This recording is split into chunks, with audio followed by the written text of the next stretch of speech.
안녕하세요, 이디디입니다. 오늘 이디디에서 리뷰할 제품은 삼성에서 이번에 갤럭시 S7 시리즈를 펜 에디션으로 FE를 내놨어요. 근데 이게 정말 말도 많고 성능에 대한 얘기도 많아가지고 그래서 한번 이디디에서 직접 테스트를 해보려고 구매했습니다.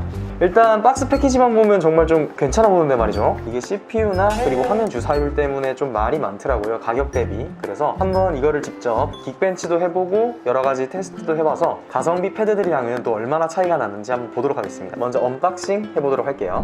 갤럭시 탭 S7 FE 까보도록 하겠습니다. 그럼 이 삼성은 이렇게 약간 천 재질 같은 거에 쌓여서 나오잖아요. 이게 상당히 예쁜 것 같습니다. 그리고 느낌도 되게 좋아요. 일단은 이렇게 패드가 들어있고요. 이 안에는 무려 이 S펜이 공짜로 들어있습니다. 애플에서는 상상도 할 수 없는 일이죠. 이 S펜이 개인적으로는 정말 필기감 면에서는 애플 펜슬보다 훨씬 좋다고 생각을 합니다. 이거는 갤럭시 S7 플러스 펜인데요, 두 개를 비교해보면 크기도 똑같고 크게 다른 건 없습니다. 그냥 같은 펜이라고 보시면 돼요. 충전기가 들어있는데요, 이 갤럭시 S7 펜 에디션이 45W 고속 충전을 지원합니다. 그런데 여기 들어있는 충전기는 15W짜리라고 해요. 그래서 고속 충전을 하고 싶으면 고속 충전기를 사야 합니다. 이 유심을 꽂는 이 꽁꽁이가 있고요. 소리. 이게 미스틱 그린인데 색깔이 은은한 초록색이에요. 삼성 갤럭시 S7 플러스와는 다르게 펜 놓는 부분에 원래 무늬가 있었는데 그거는 없네요. 크기는 갤럭시 S7 플러스랑 동일하고요. 카메라가 있는 부분을 정위라고 했을 때 이쪽에 볼륨 조절하는 거랑 전원 버튼이 있고요, 폴드랑 이쪽에 포고 핀을 꼽는 게 보입니다. USB는 C타입이에요. 보이시죠? 유심이나 SD카드를 넣는 건 여기에 있고요.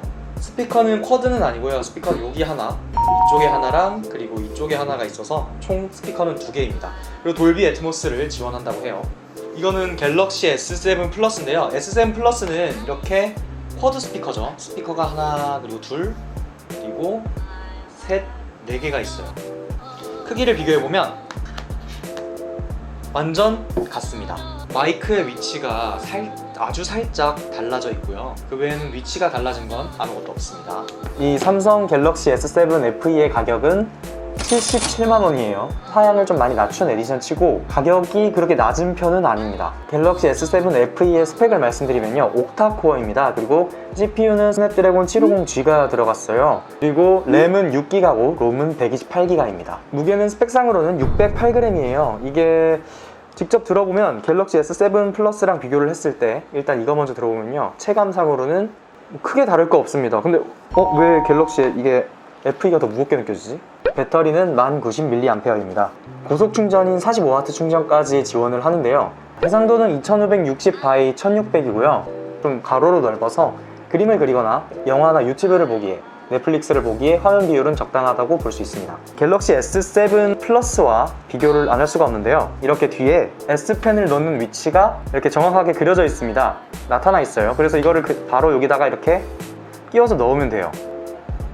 아이패드 같은 경우에는 그냥 바로 여기다 이렇게 착 올리면 되기 때문에 따로 이거를 위치를 찾거나 그럴 필요가 없는데, 익숙해지면 상관없겠지만 여기다 이렇게 놓는 게 위치가 있어야 정확하게 바로 착 넣을 수가 있어서 좀 편했어요. 근데 보시다시피 갤럭시 S7 FE는 따로 그런 무늬가 없습니다. 이렇게 찾아가면서 넣어야 되는데 만약 이렇게 뒤로 돌아가 있으면 자성이 강하게 붙는데 이렇게 삐뚤어져 있기도 하고요.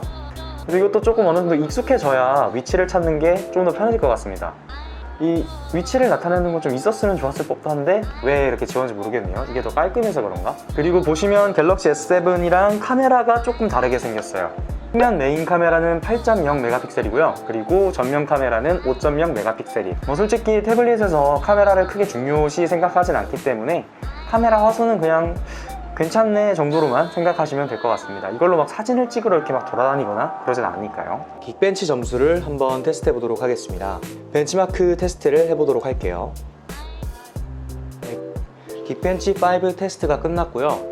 일단 싱글 코어 점수는 654점이고 멀티 코어 점수는 1943점입니다. 이 왼쪽에 있는 게 S7 FE고요. 이게 S7 플러스인데요. 저가형 가성비 패드라고 불리는 것들보다는 괜찮은 성능을 보여줬지만 같은 12.4인치여서 비교 대상인 S7 플러스와는 너무 큰 차이가 있는데요.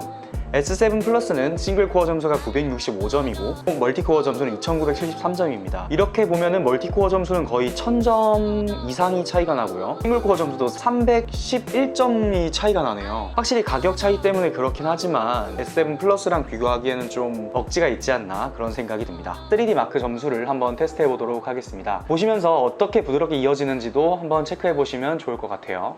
참고로 갤럭시 탭 S7 플러스에는 종이질감 필름을 붙여놓은 상태예요. 참고해 주시기 바랍니다.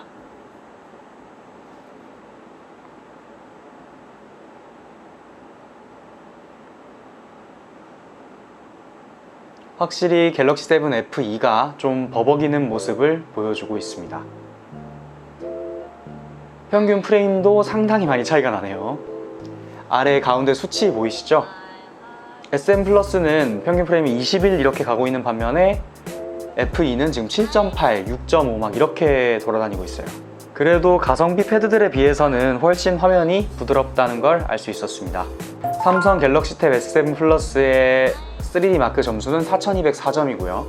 그리고 갤럭시 S7 F2의 점수는 1103점입니다. 차이가 너무 심하네요. 평균 프레임은 F2가 6.6이고요. 그리고 S7 플러스가 25.2입니다. 이 정도면은 너무 많이 하향을 한 게 아닌가 하는 생각도 좀 드네요.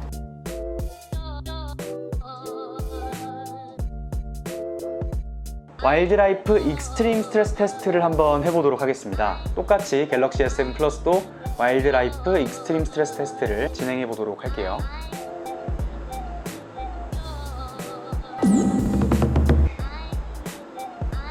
로딩 속도에서도 엄청난 차이가 나고요. 익스트림에서는 이 S7 플러스도 6점대를 유지하고 있네요. 평균 프레임이. 그리고 F2는 2.1, 1점 몇 이렇게 나오고 있습니다. 네, 지금 보시면 화질은 전부 동일하게 설정이 되어 있고요. 동시에 재생을 한번 해보도록 하겠습니다.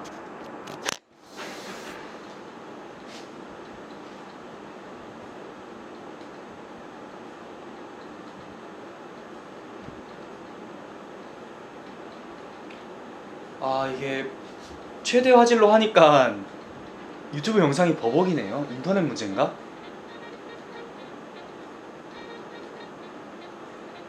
그리고 확실히 갤럭시 S7 플러스가 명암비가 좀 더 잘 보여지는 것 같습니다.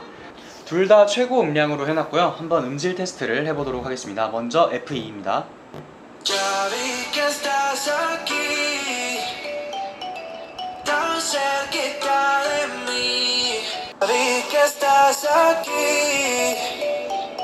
실제로 들으면 차이가 좀 큰데요.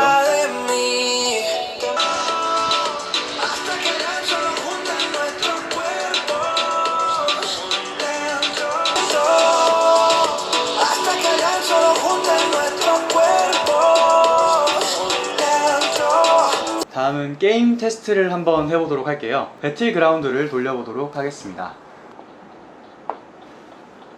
확실히 화면이 크다 보니까 이게 조작하는데 그렇게 막 편하진 않네요. 네, 일단 꽤 괜찮은 움직임을 보여주고 있어요. 설정에서 모든 걸 최대로 해놓도록 하겠습니다. 일단 FPS 설정은 고고요. 클래식이고 안티 엘리어싱도 켜주도록 하겠습니다. 화질은 HD고요. 이 HDR 고화질은 해당 디바이스에서 지원을 하지 않는다 해서 이게 최대입니다. 안티 엘리어싱까지 켰을 때도 크게 프레임이 달라지거나 그런 건 없습니다. 조금 이게 끊긴다는 느낌이 없지 않아 들긴 해요.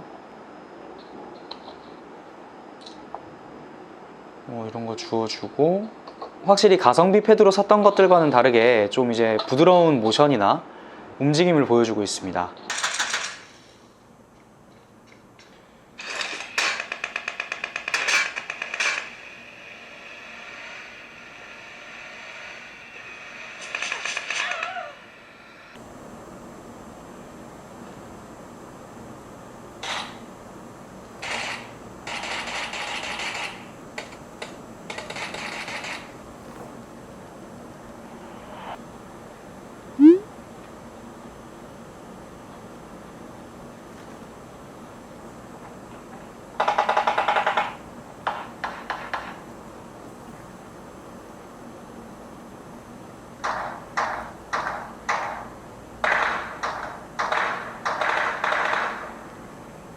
뭐 이런 거에 대한 화질은 이렇게 보여지고요.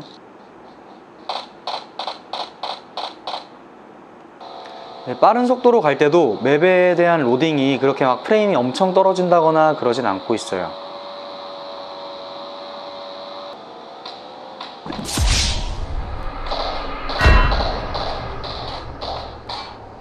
갤럭시 S7 플러스로 배틀그라운드를 실행해 보도록 하겠습니다. 옵션은 똑같이 해가지고 이게 프레임은 얼마나 나오고 또 성능은 어떤지 한번 보도록 할게요.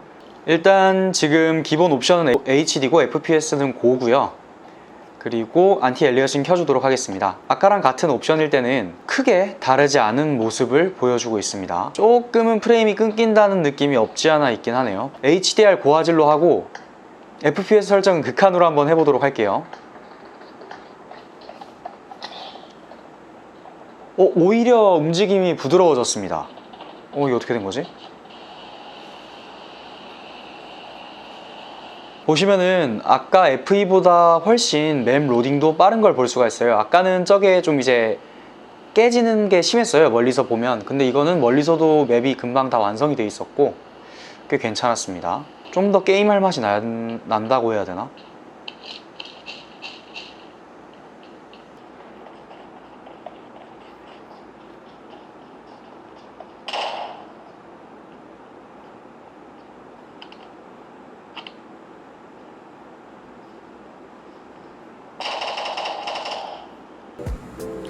어플 켜지는 반응 속도를 한번 보도록 하겠습니다.